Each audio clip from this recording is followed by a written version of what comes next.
안녕하세요. 윤쌤입니다. 자, 오늘 시간은 물과 건강의 물의 정화에 대해서 볼게요. 자, 첫 번째 173페이지 팁에 보시면 물의 생리작용이라고 나와 있어요. 자, 우리 몸은 물로 이루어졌다라는 말 들어보셨어요? 우리 인체에서 차지하는 물은요, 약 60에서 70%를 차지할 만큼 우리 인체는 굉장히 이 물의 비중이 굉장히 높다. 그만큼 중요하다라는 것을 볼 수가 있습니다.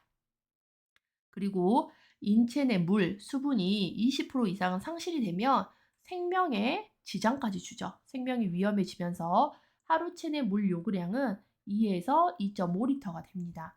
그만큼 우리 몸은 이렇게 물이 굉장히 필요하다라는 걸 이야기하고 있어요.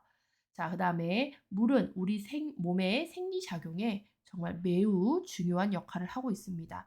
그러니까 우리 건강과 물은 뗄래야 뗄 수 없는 거기 때문에 물의 관리를 잘해야 된다. 무엇을 위해서? 우리의 건강을 위해서. 그게 중요하다라고 하는 게 지금 이 부분에서 계속 나오는 거예요.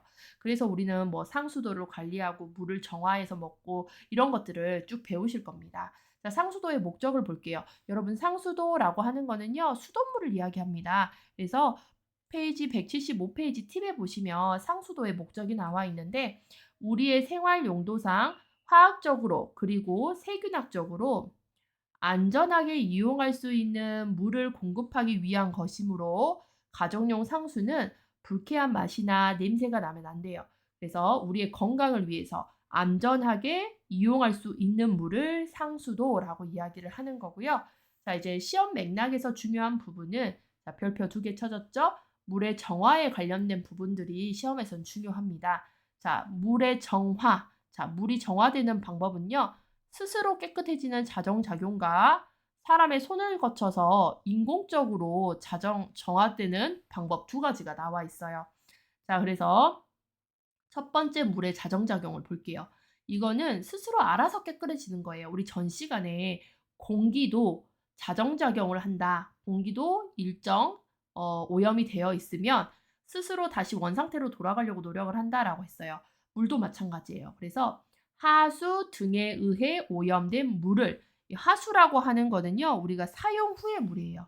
하수는 사용 후의 물. 그래서 우리가 지금 배우는 게 상수와 하수를 배우실 거거든요. 그래서 상수 처리 방법, 뭐 하수 처리 방법 이런 것들이 시험에서 자주 등장하고요. 상수는 사용 전의 물이고 하수는 사용 후의 물입니다. 자, 그래서 이 자정작용은 하수 등에 의해 오염된 물을 그대로 두면 흐르는 동안 자연적으로 알아서 스스로 침전, 분해, 희석, 일광소도. 이 일광이라는 거는 햇빛에 의해서 자연적으로 일광 소독 등을 거치며 물이 정화, 깨끗하게 되는 과정을 얘기를 합니다. 그리고 이 자정작용이라고 하는 거는요.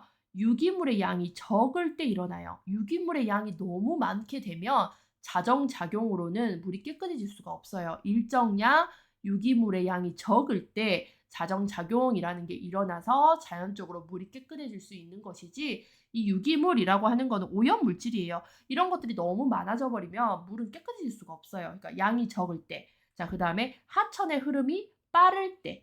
여러분 고여있는 물은 썩는다라고 들어보셨죠? 그래서 물은 정지해 있거나 흐름이 느리면 안 돼요. 그래서 하천의 흐름이 빠를 때, 그다음에 물의 양이 많을 때 자정작용은 훨씬 더 잘 일어난다라고 보시면 되겠고요. 이런 자정작용은 자연적으로 자연 현상에 의해서 물이 깨끗해지는 건데요. 물리적, 화학적, 생물학적 작용으로 인해서 물이 자정작용을 일으킵니다. 자, 오염된 물, 수질 오염이라는 게 무엇이냐면 우리가 깨끗한 물이라고 하면은요. 이런 병원균, 유해 화학물질이 없는 거예요. 그런데 이미 오염이 됐다. 수질이 오염되었다라고 하는 건 병원균이라고는 뭐 세균, 바이러스 뭐 이런 것들이 들어가 있다든지 유해, 우리 몸에 해를 주는 화학물질 같은 것들이 들어가 있다는 것을 의미를 합니다. 그러니까 물 깨끗한 물에 없어야 되는 거. 병원균, 유해 화학물 이거 다 우리 건강에 문제를 일으키는 것들이잖아요. 이런 것들이 함유되어서 사람의 건강에 문제를 일으키는 것들은 오염된 물, 수질 오염이라고 이야기를 하겠고요. 자, 물이 스스로 깨끗해지는 능력, 자정 능력이 상실된 상태를 말해요. 그러니까 너무 유기물의 양이 많아 버릴 때, 너무 오염물이 많으면 물이 깨끗해질 수가 없어요. 그런 능력을 상실해 버리면 이미 그 물은 오염된 물이다라고 이야기를 합니다. 그래서 물이 깨끗해지는 방법은 스스로 자연적으로 깨끗해지는 자정작용이 있겠고, 그 다음이 인공적인 정화 방법이에요. 시험은 솔직히 이 부분에서 거의 대부분 출제가 되고 있습니다. 자, 그래서 인공적인 정화 방법을 보시면 이 인자는요, 사람 인자예요. 사람이 손을 대줘서 깨끗하게 만들어주는 거예요. 그래서 자연적으로 깨끗해질 수 없는 그런 상태, 물의 자정 능력이 상실된 상태면 어찌됐든 그 물을 깨끗하게 만들어줘야 되는데 누가? 사람이 손을 써서 깨끗하게 만들어주는 거를 인공적인 정화법이라고 이야기를 하겠고, 자, 물의 자정작용 능력을 벗어나는 정도로 오염되어 있는 경우, 자, 인공적으로 사람이 손을 써서 물을 깨끗하게 하는 것을 인공적인 정화법이라고 이야기를 합니다. 자, 상수 처리 과정의 순서를 시험에서 간혹 잘 물어봐요. 자, 상수 처리 과정은요, 침사, 침전, 여과, 소독, 급수의 순서로 일어납니다. 원래 이거보다 더 좀 세부적인 내용이 더 들어가긴 하는데 우리 교과서에서는 좀 간략하게만 이렇게 정리를 해놨더라고요. 그래서 이 부분은 외워주셔야 되는 부분인데 저는 학생분들이랑 특히 침사와 침전을 헷갈려 하시더라고요. 그래서 사전 이렇게 했어요. 사전과 독. 우리 책에는 소독까지밖에 안 나왔어요. 근데 사전과 소독한 다음에 급수, 물을 공급하는 거. 그래서 사전과 독수 이렇게 저는 학생들이랑 외웠습니다. 아니면 여러분도 사전, 과독, 사전, 과독 이렇게만 외우셔도 돼요. 사전, 과독, 사전과 독수 이렇게 외우셔도 되고요. 자, 그래서 이 순서를 여러분들이 외우셔야 되는데 특히 침사, 침전을 헷갈리는 경우가 있기 때문에 사전 있잖아요. 사전으로 생각하시고 사전과 독, 사전에는 독이 있었다. 사전과 독, 뭐 이런 식으로 기억을 하시면 되겠습니다. 자, 그러면 이제 하나하나 뜯어볼게요. 자, 침사라고 하는 건 요거 사자는 모래사자예요. 그래서 물에 뭐 모래 입자들이 들어가 있을 거예요. 모래 같은 것들은 눈에 보이잖아요. 그래서 이런 눈에 보이는 큰 모래 입자, 큰 모래 입자를 제거하는 과정을 침사라고 이야기를 합니다. 자, 그 다음에 침전은요, 이렇게 눈에 보이지 않는 정말 작은 것들 있죠. 유기물질, 부유고형물을 제거하는 과정이에요. 그래서 표면에 이렇게 떠오르는 오물 찌꺼기라든지 불순물 이런 것들을 제거하는 과정이에요. 그래서 모래가 제거되고 나면 그 다음에 우리 눈에 보이지 않는 굉장히 작은 물에 떠 있는 이런 굉장히 부유물이라든지 찌꺼기 같은 것들을 제거하는 과정이다. 유기물질, 그다음에 부유물, 물에 이렇게 둥둥둥 떠 있는 찌꺼기라든지 불순물을 제거하는 과정을 우리가 침전이라고 합니다. 그래서 이 침전은 약품 침전지에서 약품으로 침전을 하기도 하고요. 급속 여과를 통해서도 침전을 시키기도 하는데 우리나라 같은 경우는 이 급속 여과법을 시행을 하고 있고 정수장에서 가장 일반적으로 사용하는 여과법이 또 급속 여과법이다라고 보시면 되겠습니다.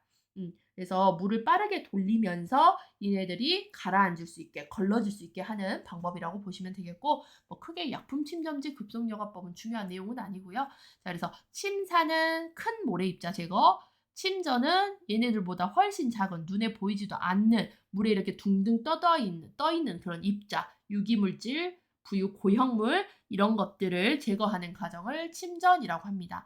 자, 이렇게 되면은요, 육안상으로 딱 봤을 때는 물이 정말 깨끗해진 것 같지만 정말 우리 눈엔 보이지 않는 뭐 현미경으로만 봐야 보이는 그런 것들을 제거하기 위해서는 여과라는 게 필요합니다. 여과. 그래서 여과. 자, 물에 있는 부유 고형물과 불순물은 여과지의 상부 모래층 표면에 있는 콜로이드 상의 막에서 제거. 그리고 이 막에 의해 자, 무엇까지? 세균이라는 건 우리 눈에 보이지 않잖아요. 그러니까 눈에 보이지 않는 세균 99%까지를 제거할 수 있는 방법이 여과지입니다. 그래서 여기 그림에 보이시죠? 위에는 굵은 자갈, 밑에는 모래가 있어요. 이거 간단하게 설명을 하는 건데 여과는 이런 방법인 거예요. 그래서 유기물질과 부유물까지 다 제거했다고 보지만 눈에 보이지 않는 세균까지는 이런 여과질을 통해서 물을 한번 싹 걸러줍니다. 그러면 거기 안에 들어있는 우리 눈에 보이지 않는 세균의 99%까지 제거가 되는 거예요. 그래서 굵은 자갈 모래 위에다가 이렇게 물이 이렇게 통과하는 거죠. 물이 통과하는 과정에서 여기서 세균이 제거가 된다라고 보시면 되겠습니다. 자, 그래서 이 여과가 효과가 있다라고 증명한 현상이 있었어요. 자, 무슨 현상이냐 하면 밀스 라인케 현상. 밀스라는 사람이고요. 라인케라는 사람이에요. 밀스라는 사람은 미국 사람이고 라인케라는 사람은 독일의 사람인데 이 두 사람이 실험을 해본 거예요. 자, 상수도. 그러니까 우리가 수돗물을 공급할 때 여과 과정을 거쳤어요. 수돗물을 공급하기 전에 여과를 하고 그리고 나서 수돗물을 공급을 했더니 그로 인한 수인성 감염병 환자의 발생률이 감소한 것들을 발견을 한 거예요. 그래서 여과라는 게 굉장히 중요하구나라는 거를 밝혀낸 게 밀스 라인케 현상입니다. 그러니까 그전까지는 우리가 뭐 강물이라든지 이런 것들을 공급을 받을 때 여과 자체를 하지를 않았었겠죠. 그렇다 보니까 사람들이 물을 먹고 나서 수인성 감염병으로 굉장히 고생을 많이 하는 거예요. 그래서 여과라는 거를 한번 해봅시다라고 해서 했더니 실질적으로 수인성 감염병 환자의 발생률이 감소를 했고 여과의 효과가 이렇게 크구나라는 거를 밝혀낸 게 밀스 라인케 현상이라고 보시면 돼요. 그래서 밀스 라인케 현상이라고 하면 여과를 생각을 해주시면 됩니다. 여과. 자, 그 다음에 이렇게 해서 99%까지 세균을 다 제거를 했어도 혹시 모를 1%를 위해서 무엇까지 걸치냐? 소독까지 걸칩니다. 소독. 그래서 사전과 독. 자, 소독. 자, 이 소독 방법에는 가열법, 자외선 소독법, 화학적 처리법이 있어요. 그 외에도 다양한 것들이 있는데 자, 가열법은 그야말로 물을 100도씨에서 바글바글 끓여가지고 소독을 하는 방법이거든요. 그래서 물속에 있는 뭐 병원균이라든지 이런 것들을 살면시키기 위해서는 물을 끓일 때 100도 이상으로 한 30분 이상을 끓여야 우리가 사멸을 시킬 수 있다라고 이야기를 하는데 보세요, 여러분. 뭐 전 국민에게 물을 공급하기 위해서 그 물을 수돗물을 갖다가 다 끓인다고 생각하면 굉장히 비효율적인 방법이기도 하고요. 비용이 굉장히 많이 듭니다. 가열법. 그다음에 이제 자외선 소독법 같은 경우에도 살균력이 정말 좋다고는 되어 있어요. 그런데 조건이 굉장히 까다롭습니다. 물이 혼탁하거나 이 물에 뭔가 색도가 있게 되면은 자외선이 통과하지 못해서 소독이 제대로 이루어지지가 않을 수가 있고요. 그리고 비용적인 면에서 굉장히 비싸요. 그러니까 가열법, 자외선 소독법은 비용이 너무 많이 듭니다.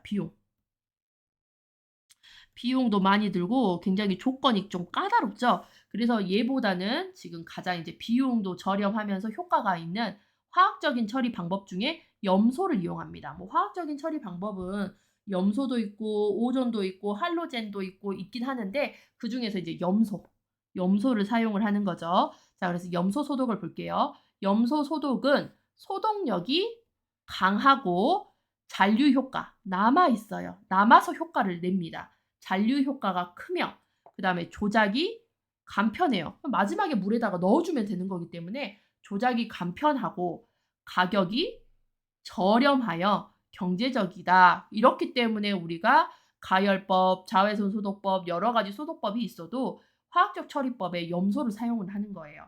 자, 그런 반면 이 염소는요, 고유의 냄새와 독성이 있습니다. 그래서 우리가 일반 물과 수돗물을 딱 떠놓고 봤을 때 어떤 게 수돗물인지 눈치채실 수 있는 게 이 염소의 그 냄새, 이런 것들 때문에 우리가 알 수가 있는 거예요. 자, 그래서 이제 이 염소 소독을 하게 되면요, 잔류 염소라는 게 남는데요. 자, 잔류 염소는 그야말로 남아있는 염소를 이야기를 해요. 자, 잔류 염소란 염소 소독하였을 때 수중에 잔존, 남아있는 것을 잔류 염소라고 하고, 잔류 염소는 유리 염소와 결합 염소라고 보시면 돼요. 잔류 염소는 뭐예요? 라고 물어보면 유리와 결합입니다. 유리결합. 잔류 염소는 뭐예요? 라고 물어보면 유리결합입니다. 이렇게 보시면 돼요. 그래서 유리됐다라는 게 뭐냐면요, 분리됐다라는 얘기예요. 분리되어서 남아있는 염소, 유리 잔류 염소, 유리 유효 염소, 유효라는 거는 효과라는 뜻이에요. 그러니까 남아서 효과를 주는 염소라고 보시면 돼요. 잔류, 남아서 유효, 효과를 내는 염소. 유리, 유효, 염소, 유리, 잔류, 염소. 근데 우리는 유리만 기억하셔도 돼요. 잔류, 남아있는 염소 뭐예요? 이름? 유리. 그 다음에 결합이라고 보시면 돼요. 그래서 분리되어서 이렇게 떠다니는 염소들인데, 자, 그래서 유리잔류 염소는 차아염소산과 차아염소산 이온의 형태로 따로따로 차아염소산 이온 이렇게 따로따로의 형태로 유리되어서 물속에 존재하는 염소를 이야기를 하겠고요. 이 유리염소라고 하는 거, 유리유효염소, 유리잔류염소라고 하는 거는 우리가 물을 공급받기 전, 급수 전에 최소 0.1 ppm이면 일반 세균 대부분은 사멸됐다라고 볼 수 있어요. 그러니까 우리가 공급받는 수돗물 있죠. 그 수돗물에 유리잔류염소, 유리유효염소는 최소 얼마나 있어야 된다? 0.1 ppm 이렇게 기억을 하시면 돼요. 자, 그 다음에 잔류염소 중에는 또 결합유효염소도 있습니다. 결합, 서로 붙어서 결합해서 남아서 효과를 내는 염소, 결합유효염소. 그래서 결합잔류염소는요. 암모니아성 질소 등과 반응하여 클로라민의 형태로 클로라민 등의 염소 화합물이 되어서 딱 이렇게 붙었어요. 클로라민이라고 하는 결합유효 염소의 형태로 되어 있어서 물속에 남아있는 염소를 이야기를 합니다. 그래서 얘는 우리가 수돗물로 공급받기 전 최소 몇 ppm? 0.4 ppm이면 일반 세균 대부분은 사멸되었다라고 이야기를 하고 있어요. 자, 그래서 이 잔류염소가 중요하죠. 우리가 염소를 이렇게 딱 물에 공급을 하잖아요. 물에 넣잖아요. 그러면 이 염소가 굉장히 특이한 게 어떤 현상이 일어나냐면 보세요. 제가 요거는 이제 뭐 모르셔도 되는데 자, 이렇게 모르셔도 돼요. 모르셔도 되는데 그래도 들어보세요. 그럼 좀 이해가 되실 거거든요. 자, 우리가 여기 0에서부터 시작을 해요. 자, 0에서부터. 그래서 염소를 딱 집어넣게 되면 이 염소의 효과가 요렇게 해서 올라갑니다. 요렇게 해서 올라가서 요렇게 떨어지는 시기가 있어요. 염소를 집어넣게 되면 염소의 수치가 이렇게 올라가면서 이렇게 내려오거든요. 여기가 가장 높죠. 염소의 효과가 가장 높은 그런 시기가 되는 거고, 자, 이 염소의 특징이 뭐냐면 염소를 넣는 이유가 우리가 소독하기 위해서잖아요. 그래서 그 물속에 있는 뭐 병원균이라든지 유기물이라든지 오염 물질을 갖다가 이 염소가 없애주는 역할을 하는데, 자, 염소 수치가 이렇게 쭉 올라가다가 어느 순간 바닥으로 이렇게 내려가요. 그게 뭐냐면 염소가 물속에 있는 나쁜 균 있죠. 나쁜 균이라든지 유기물이라든지 병용균이랑 같이 없어져 버립니다. 걔네들을 없애면서 이 염소도 없어져 버려요. 염소도 사라져 버려요. 자, 그러면 완전 제로의 상태가 되는데, 자, 이때가 제일 깨끗해요. 이때는 제일 깨끗한 물의 상태인데 염소도 없어요. 염소가 자폭을 해버리기 때문에 염소도 없고 세균이라든지 유기물도 없는 상태입니다. 왜냐? 염소가 얘네들을 데리고 같이 없어져 버리는 상태거든요. 염소, 내 한 몸 희생해서 너네들을 끌어안고 내가 없어져 버리겠다. 그러면서 염소도 없고 세균, 유기물도 없는 정말 제일 깨끗한 물의 상태가 되는데 제일 깨끗한 물이에요, 이때가. 그런데 이 상태에서 물을 공급을 해버리면 물을 공급하는 과정에서 세균이라든지 병원균이 다시 번식을 할 수 있어요. 왜냐? 염소가 없으니까. 예, 소독하는 물질 염소 자체도 없어져 버린 상태니까. 그래서 다시 올라가죠. 자, 이때 유리유효 염소와 결합유효 염소 얘네들이 투입이 되는 거예요. 이해하셨어요? 예. 그래서 염소라는 거를 처음에 집어넣었을 때 염소가 물을 깨끗이 하는 과정에서 자기도 자폭을 해버립니다. 너네를 끌어안고 내 한 몸 희생하겠어 라고 하면서 내가 없어져 버리는데, 자, 그렇게 돼버리면 물이 너무 깨끗해요. 제일 깨끗한 물이라고 할 수 있는데 이 깨끗한 물을 공급하는 과정에서 다시 오염이 발생하고 세균이 부활할 수가 있어요. 그렇기 때문에 그때 이제 공급을 해주는 게 유리유효염소와 결합유효염소, 그러니까 잔류하는 잔류염소를 집어넣어준다라는 말이에요. 잔류염소. 자, 그래서 이 잔류염소가 유리와 결합이 있으면서 얘네들이 물을 깨끗하게 해주는 거고, 우리가 급수 받기 전에 최소 유리염소는 0.1 ppm, 그 다음에 결합염소는 0.4 ppm 정도 있어야지만 요거는 안전하고 급수할 수 있는 물이다. 우리가 받아먹는 수돗물의 기준은 유리염소 0.1ppm, 결합염소 0.4ppm을 기준으로 하고 있습니다. 이거 소독법 시행규칙에도 나와 있거든요. 그래서 우리나라는 요거를 기준으로 하고 있고요. 그 다음에 병원체 오염 또는 오염이 너무 심하다고 의심이 될 때는 유리 잔류염소를 0.4까지 올리거나 결합 잔류염소를 1.8까지 올리기도 하는데 그것도 이제 책에 나와 있기는 해요. 근데 우리가 중요한 포인트는 이 유리는 최소 0.1, 결합은 최소 0.4, 요 정도만 알고 계시면 되겠고 유리 유효염소 같은 경우에는 최소 0.1이라는 게 시험에서 등장한 적도 있기 때문에 여러분이 반드시 좀 알아두셔야 되는 부분이다라는 거예요. 그래서 무슨 말인지 알겠죠? 염소라는 거를 투입을 했을 때 염소의 효과가 이렇게 쭉 올라가면서 여기서 이렇게 피크가 칩니다. 그러다가 피크 치면서 갑자기 이렇게 쑥 감소를 해요. 그 이유는 이 염소가 너네를 다 데리고 내가 그냥 같이 죽어버리겠다. 그래서 염소가 자폭을 해요. 세균과 유기물을 다 끌어안고 자폭을 하면서 정말 물에는 세균도 없고 유기물도 없이 정말 깨끗한 물이 되는데 이렇게 해서 급수를 해버리면 급수하는 과정에서 다시 물에 유기물이라든지 오염물질, 세균 이런 것들이 다시 부활하는 그런 상태가 발생을 해요. 그런 것들을 예방하기 위해서 잔류염소라고 하는 것을 투입을 시키고 잔류염소라고 하는 것들은 유리와 결합이 있습니다. 그래서 유리는 최소 0.1ppm이어야 되고 결합은 최소 0.4ppm이어야 한다라고 보시면 돼요. 자, 이렇게 소독까지 마친 물을 우리는 급수를 받습니다. 이렇게 해야 수돗물이 우리에게 올 수 있다라는 것을 보여주고 있어요. 자, 그래서 인공적인 정화 방법, 상수의 처리 과정이라는 거는 사전과 독수, 침사, 침전, 여과, 소독, 급수. 그래서 사전과 독 이렇게만 기억하셔도 돼요, 여러분. 아시겠죠? 자, 여기서 특히 밀스라인키 현상이라든지 잔류염소 이런 것들은 좀 여러분이 알고 계셔야 되는 부분이고 자, 그다음에 제가 이제 부활 현상이라는 게 있어요, 여러분. 아까 여기서 말했죠. 염소가 세균이랑 유기물 같은 것들을 다 데리고 자폭을 해버리는 제일 깨끗한 물이기는 하는데 이 물을 그대로 공급을 했을 때 새로운 세균들이 다시 나타날 수 있다라고 했어요. 공급하는 과정에서. 그래서 부활 현상을 볼게요. 염소 소독된 물은 세균이 거의 0에 가깝게 감소되는데 어떤 경우에는 염소 처리 얼마 후에 세균이 평상시보다 증가하는 경우가 있다. 이를 뭐라 한다? 부활 현상이라 한다. 그러니까 염소 소독을 했음에도 불구하고 이렇게 세균이 다시 생길 수 있다라는 거예요. 그래서 그런 것들을 예방하기 위해서 잔류 염소 같은 것들을 다시 집어넣어줘서 물이 깨끗한 상태, 세균이 번식할 수 없는 그런 상태로 공급한다라는 것을 볼 수가 있겠습니다. 자, 그래서 여기까지 해서요. 물과 건강의 물의 정화의 요점 정리는 종료하도록 하겠습니다. 수고하셨습니다.